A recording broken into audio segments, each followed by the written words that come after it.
just 120 small-class ships were able to escape. The fleet's flagship has been destroyed, and the commander's respawn point was located there." The Krong's agonized chirr rolled through the hangar, echoing many times off its walls. "What an idiot! I see the many tongues of peace and local quibbles with weak enemies such as the Myelonians and other riffraff lasted long enough that our admirals forgot to observe elementary security measures. And I suppose half of the crews were also in the reel when our foe attacked. Otherwise, I cannot comprehend why the defeat was so crushing. I wish he and his fleet had been with us at the Asar cluster. Things have really been heating up out there lately. In the blink of an eye, he'd have learned extreme awareness and readiness for action at any moment. Has Kung Rao come back in the real world? If so, he should be executed for incompetence at once." "Yes, the commander of the Third Fleet has returned. I was also able to obtain a report from him on the defeat and his losses.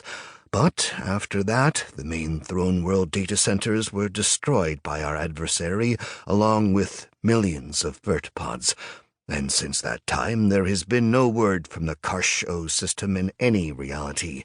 The enemy is jamming all comms channels. Coordinator Leng Tao was on the Throne World as well. He perished, according to reports corroborated by several independent sources. It is unknown what became of Foreign Intelligence Chief Kung Ma. He was in the Paku-U star system, which came under attack after the Throne World, but I would venture to guess that Kung Ma managed to escape, given his personal cloaked frigate has not turned up on the list of losses. Also, our Foreign Intelligence Chief is too cautious a player to get caught up in such an elementary trap." The Krong stayed silent, though he wanted to chirr in outrage. Yes, reports from the Throne World had been of the most awful variety for the last several Umi, but to hear things were so bad. He turned all 12 of his mobile eyes on the chief analyst and pronounced in a flat tone, "I have been in a hyperspace jump with my fleet for the past 3 Umi, and cut off from communication.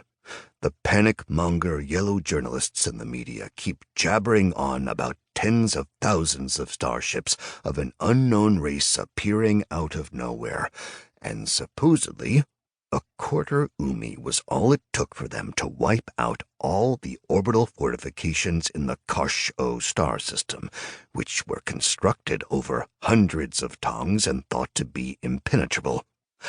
I trust those are exaggerations, yes? Even the Trillions couldn't fight their way through to the Throne World with their royal fleet, despite the fact that at the time it rivaled ours both in number and firepower. Tell me, advisor, that this is untrue, and our orbital artillery is still holding strong and keeping up the fight." "Regrettably, that is not the case, my Krong." Kung Pa understood that the ruler, famed for his quick temper, would not like that answer, but at that time it was more important to get the truth across than to sugarcoat such distressing information. "We have credible reports of at least 74,000 small-class enemy starships and over 300 large ones equivalent in size to our battleships, but surpassing them in firepower by approximately 30 times. The battle in the Karsh-O system was fast-paced, and it was all over in just a quarter Umi. The enemy fleet neutralizes all starships attempting to leave the planet, while enemy battleships are now bombarding the Throne World.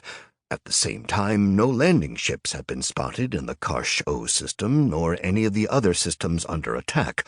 All that has led us to believe our adversary means to destroy our infrastructure and exterminate our population, rather than capture planets favorable to habitation." The chief analyst's tale was picked up by Second Fleet Commander Grand Admiral Key.